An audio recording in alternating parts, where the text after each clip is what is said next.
Confidence is that sort of X factor, isn't it, when it comes to your entire life? And you see that in the kids when they're performing with you. They talk about being nervous, but they also show a great deal of confidence. Can you remember for you, when you were young, being exposed to the arts, can you remember when you said, this is going to make a difference in my life? Well, I remember a time when I was given the replacement of the Perry Como show on television years ago. And I was frightened because we were kind of left with a bare stage and a small orchestra instead of a huge orchestra that Perry had and all. And I was a big fan of Frank Sinatra's. He was 10 years older than I was. And he was at the Paramount Theater. And I just took a chance. I went up to see him. He was nice to me because I had a million-seller record. I was a brand-new artist. And he said, what's it all about, kid? And I said, well, I'm very nervous. I don't know how to handle this. And he gave me the best advice that anybody could have ever given me. He said, don't worry about that. He said, if you're nervous, the public will sense that, and they will support you even more. And he made me become friends with the audience rather than become frightened of them. He just changed my whole life about performing. I mean, I trust the audience. The minute I hit the stage, I'm in love with them, you know, and they become in love with me, and it works. So, but I like the performers that are a bit nervous, you know, where they wonder, I wonder if everything's going to work, and I wonder, you know, but that's the energy that makes it so very good.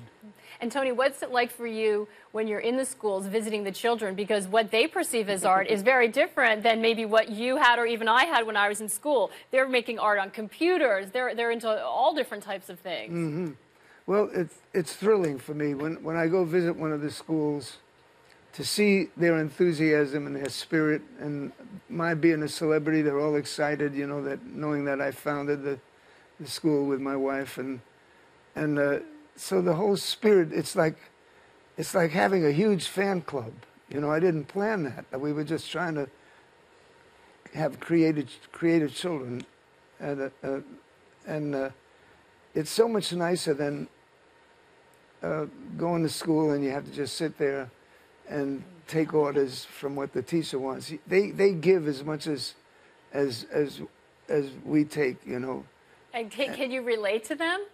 Oh, absolutely. They're all so different.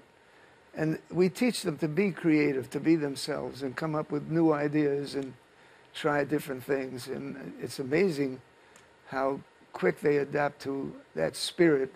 The best thing about it is that they don't quit school.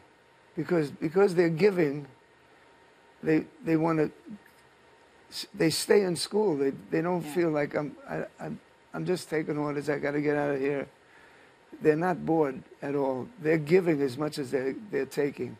And that's the challenge in these areas you go into. Dropout rates are high, resources for exposure to whether it's instruments or anything is challenging in these environments. Yeah, and that's the great thing with the arts is that it allows these kids to take ownership of their education, because frequently they are creating a product or an event that is theirs, uniquely theirs. You know, if I'm singing a song, it's my interpretation. I mean, granted, you follow a framework, there are rules, but it's my interpretation and mine alone.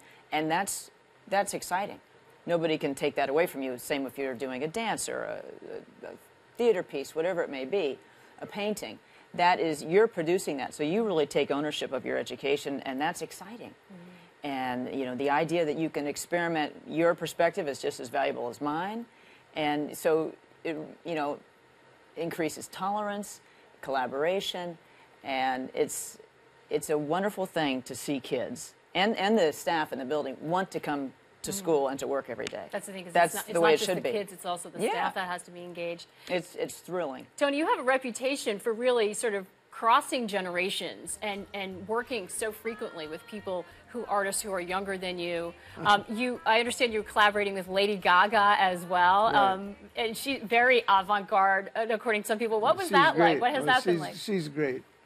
We did an album together. It's coming out next year, late next year, and it's a big swing album. And she was unbelievable. She's so creative, very creative person, and a wonderful friend. People will be surprised. Yep. She's very good. And you have an album of your own coming out, another one, 87 years old. Any hint of retiring? Are you going to? No, I'm just Never. beginning. I really am. I'm a perpetual student, and I still have an awful lot to learn. And fortunately, we're sold out all over the world. We just came back from the Far East, Asia. all over Asia. And it was wonderful to experience such a different society and communicate with them. And it's a wonderful education performing.